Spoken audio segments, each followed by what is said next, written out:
Welcome back to Reality Asserts Itself. I'm Paul Jay on the Real News Network.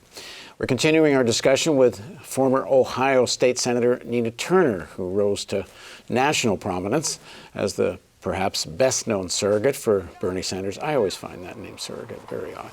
At any rate, Nina, you got to watch the first several of this series of interviews, and because this will make a heck of a lot more sense. But I should also say, which I may have forgotten to say in a couple of these introductions, that Nina is going to be doing a show with the Real News Network, and I should sort of make that transparent. Thanks for joining us. Good to be here. You're married to a retired police officer. I am. Your son is a police officer in Cleveland. He is.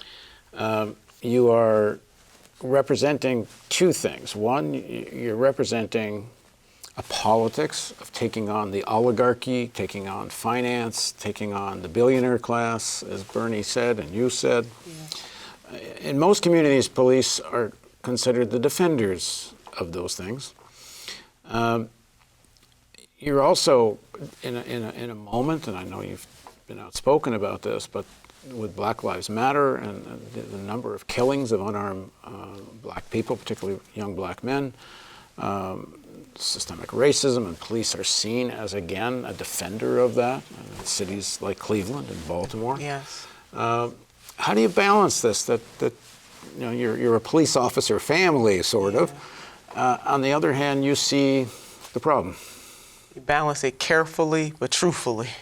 And it's hard. You know, I do get it. I worried about my husband coming home safe many a night. I worry about my son right now, being in law enforcement every single day. I want to hear his voice. I want to hug him. I want to see him. But he is the type of officer, just in the same way my husband was, that you want to be on the force because they can cross-pollinate communities and they get it, they understand it. And not that you have to be African-American or of color to get it, but the likelihood that you get it really does matter. So it's hard. But it is also true that the black community wants what the white community and any other community want. They want transparency, and they want justice, and they want accountability, and you can have both. But unfortunately, with what happened here in Baltimore with Freddie Gray, or what happened in Cleveland with Tamir Rice, or further down the road in Ohio with John Crawford III, Sandra Bland, I mean, you name it. There is a tension that is brewing in this country over policing in America. And I often say that all police officers are not bad. The overwhelming majority of them do a great job. But we do need to recalibrate this relationship and have an honest conversation about what it means to police communities of color and whether or not the system itself, not just with police officers, but let's look at prosecutors, let's look at judges, let's look at a system where we have almost, 2.5 million people in prison, and almost 1 million of those people are African American, and particularly African American males, and whether that is just. So this is a broader based conversation, but I get it on both sides. I do understand. My husband has been racially profiled. My son, not as much, but he has, endured some of that. But yet he wears that badge and the gun, and he reminds me, Mom, I don't wear my bulletproof vest to make a fashion statement, where it's real that police officers can be on a routine traffic stop and be killed.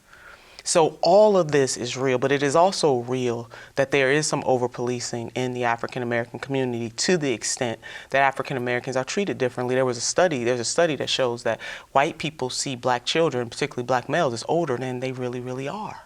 Some implicit biases are there.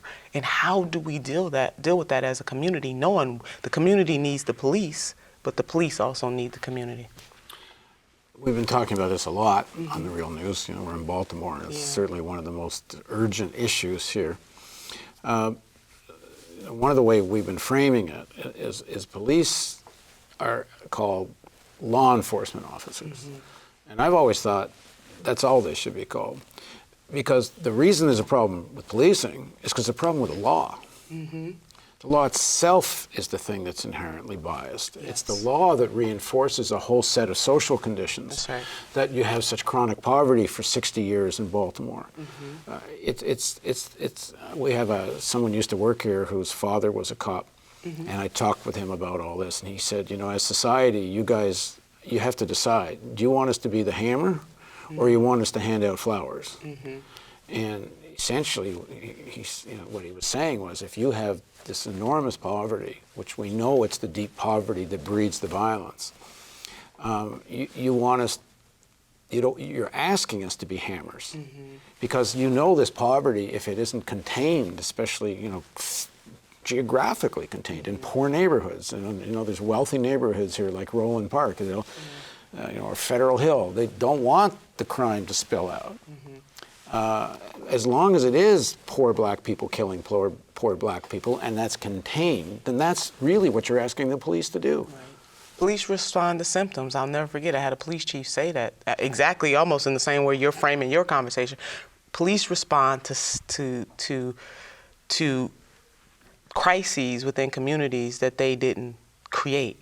But at the same time, when the entry into your dance, if you will, with the system itself, on the criminal side, police are the first, or sheriffs, the law enforcement agency.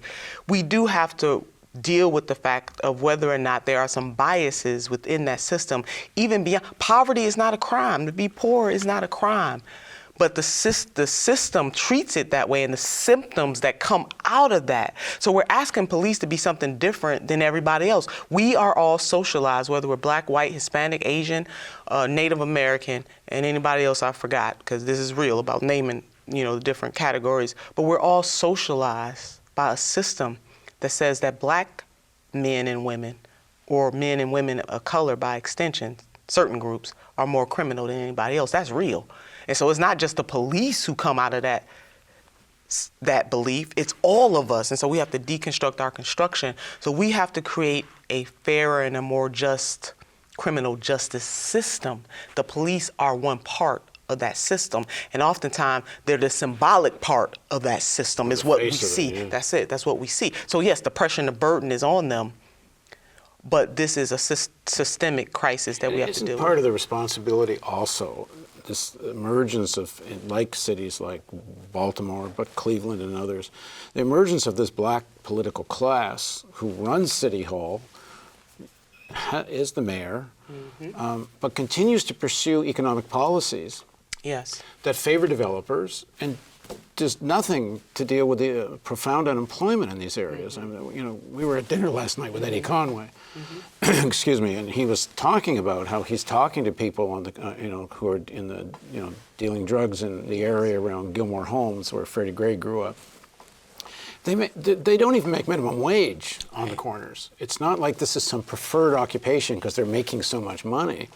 They would far rather having real jobs and not have to worry about getting killed by someone competing for the corner, or worry about the cops coming to arrest them. But this political class that kind of operates in the service of mostly white finance, banks, developers, does so little to deal with, like, the question of unemployment. It's almost taken like a given. It's like, oh yeah, there's going to be this massive unemployment, and that's the way it is. And underemployment too, Paul. Yeah, low waging. Yeah. I mean, Americans have not seen their real wages go up in this country for quite some time. There is people don't get up for decent, people get up for good and great. And what are we doing? I mean, one of the failings of the Democratic Party, I think, and we talked about this too, is we're so good, we're so great, unemployment is down, and cheering us on. Well, that's true, but it is also true that people's quality of life, that for that same job, I have to work 2 and 3 jobs to make ends meet, when a generation ago, maybe it was only 1.5. And so our failure to really dig down and empathize with, and then create policies that help and admit and confess that for the vast majority of Americans in this country, their quality of life has diminished. And so now if I have to work 2 and 3 jobs where I only had to work 1.5 jobs, and I have children, who's spending time with my children? Who's raising my children? When do I get a break as a human being, as a thinking, feeling human being, so I can recharge my batteries and be a better thinking, feeling human beings? All of these things are connected. So you're absolutely right. The policies that are in place. And so we have to both hold our police officers accountable. We also have to give them the tools that they need. Now, my husband will argue that this is bigger than training, because he would say to me, baby, I was in some of those same training. I never picked up, just started shooting people. So some of it, though, is really about what type of nation we want to be, and is it going to be fair and just? What do you think the Trump presidency is going to mean for police culture? The Republican convention was about law and order. Law and order. In my city, it was in Cleveland. You can't have Sheriff David Clark spoke there. African American. I mean, you can't have law and order. Basically, calling for the criminalization of Black Lives Matter and blaming them for the assassination of police officers. It just continues to pour salt on a wound that we have to solve this, Paul J. We don't live in a perfect society, i.e. we need law enforcement for a reason, as my son said about the bulletproof vest. So the community need the police and the police need the community. Most crimes are solved not because police officers or law enforcement roll by and saw the crime. It's solved because citizens get involved. They get a tip. They are engaged. So we need both. But for President-elect, and I hope he softens his stance, you can't have law and order without... Jeff Sessions as Attorney General it doesn't. But you can't I want to try to... Listen, I hope the President-elect does the right thing. You can't have law and order without trust. You can't have law and order without accountability and transparency and respect. But you can't have respect and law and order if the foundation of it is reinforced conditions of chronic poverty and low wages. And President Obama going, in the run-up to the election, him taking so much credit for this achievement, that achievement, lower unemployment. We know one of the reasons for lower unemployment is the lower participation rate. People just give up looking for work. Right. Or they're accepting jobs at wages far below what they're training and or they're working more jobs to make that working more jobs. Absolutely. I mean, you don't deal with the economic roots of the crime. There's not going to be any trust with the police. We got to get there, and we need policymakers, not just President-elect Trump, because a lot of this stuff happened before he ran. So again, it's convenient for Democrats and other people to just totally lay this, all of these realities, the fact that Flint, has lead in the water, failure of government before Trump, the fact that wages are stagnant, failure in this country before President-elect Trump. So let's be real about these problems and how we are going to solve them and hold everybody accountable who deserves to be held accountable. So Mr. Trump, President-elect Trump, will be and should be held accountable for any policies that diminish, because he ran saying, I'm going to make America great again, and one of the ways I'm going to do it is I'm going to fight and look out for you. There was that populist message.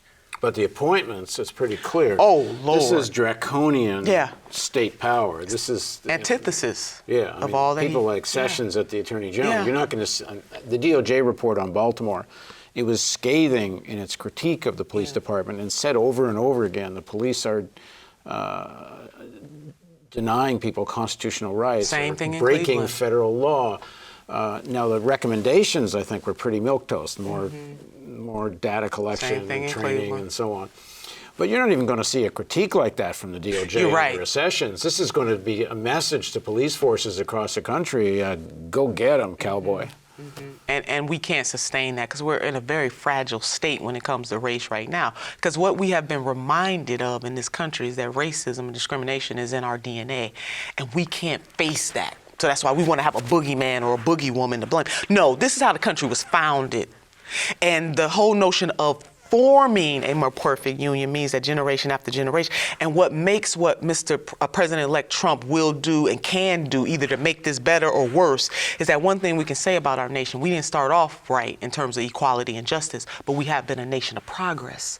And we can't go backwards in 2016. In terms of people becoming more conscious, being better able to fight for their own interest, in terms of people getting organized, do not black politicians, black leadership have to be more, and I would say, honest about the Obama presidency?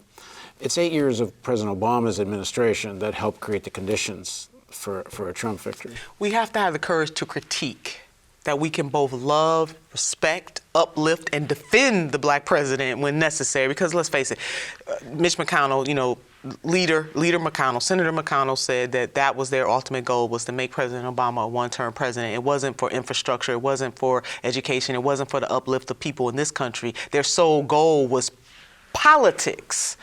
And who cares if people lose, everyday Americans lose in the course of my politics? I just want the power. That's exactly what he said. And that is one of the reasons why the African American community and other folks who supported President Obama kind of say, oh no, we're gonna make sure.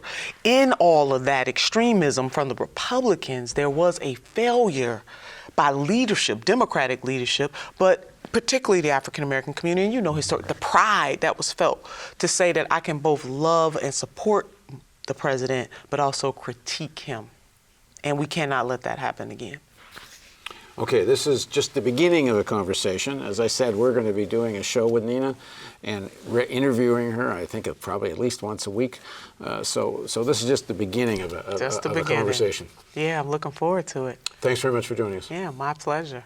And thank you for joining us on Reality Asserts Itself on the Real News Network.